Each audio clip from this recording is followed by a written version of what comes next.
Hello everyone, my self pharmacist lovely Sharma.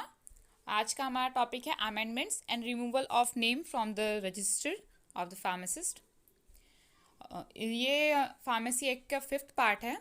First part में मैंने include किया था पीसीआई, सेकंड में इंक्लूड किया था स्टेट फार्मेसी काउंसिल, थर्ड में इंक्लूड किया था एजुकेशन रेगुलेशन, फोर्थ में मैंने इंक्लूड किया था registration of pharmacist in our registers. Then ये 5th पार्ट है, तो स्टार्ट करते हैं।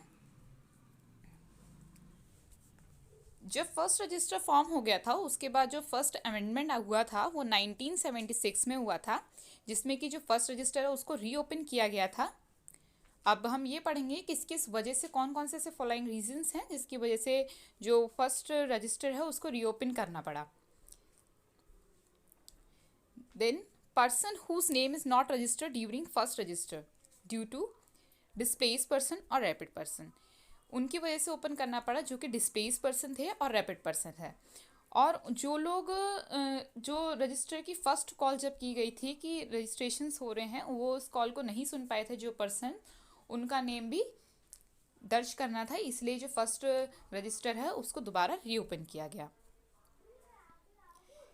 Then the state pharmacy council का जो रजिस्टर है वो properly time to time maintain रहता है। After the collection of the fees including the following informations: full name and the residential address of the pharmacist, then the date of his or her first admission to the register, qualification year of passing of qualifying examination, professional address, date of birth। ये सभी information जब उसके जो registrar हैं उनके पास state pharmacy council पहुंच जाती हैं, उसके बाद जब फी सबमिट हो जाती है उसके बाद एक सर्टिफिकेट इश्यू होता है जिसको बोलते हैं certificate of registration. Then removal of name from the register. बस कौन कौन से रीजन हैं जिसमें कि रजिस्टर से जो फार्मासिस्ट का नाम है वो रिमूव किया जाता है, तो इसको हम लोग firstly section 36 of pharmacy act के अंदर स्टडी करते हैं, which is regulated by executive committee. The executive committee may order for the removal of the name of the person from the register after giving reasonable opportunity to person considered on following grounds। अब वो क्या क्या following grounds हैं हम देख लेते हैं।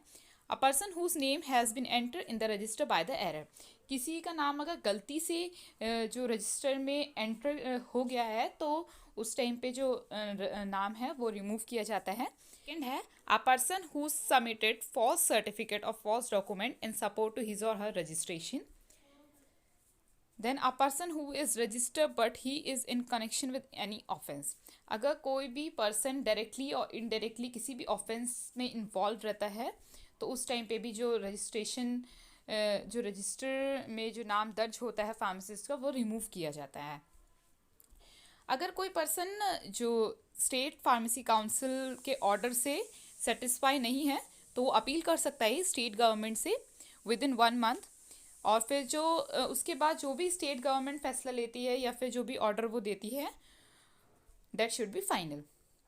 अ person whose name has been remove from the register shall surrender his or her certificate of registration to the registrar of state pharmacy council and the name so removal shall be published in the official gazette। उसके जब उसका नाम remove हो जाता है pharmacist का तो उसके बाद जो फार्मासिस्ट होता है उसको जो भी सर्टिफिकेट ऑफ रजिस्ट्रेशन जो अभी हमने पहले पढ़ा था जो मिलता है वो उसको वापस करना पड़ता है रजिस्ट्रार को। उसके बाद उसका नाम जो ऑफिशियल गजट में मेंशन रहता है वो वहाँ से भी रिमूव किया जाता है। सो removal of registration, so removal of name from registration में बस इतना ही है। आगे हम लोग स्टडी करेंगे penalties and offences. So thank you so much.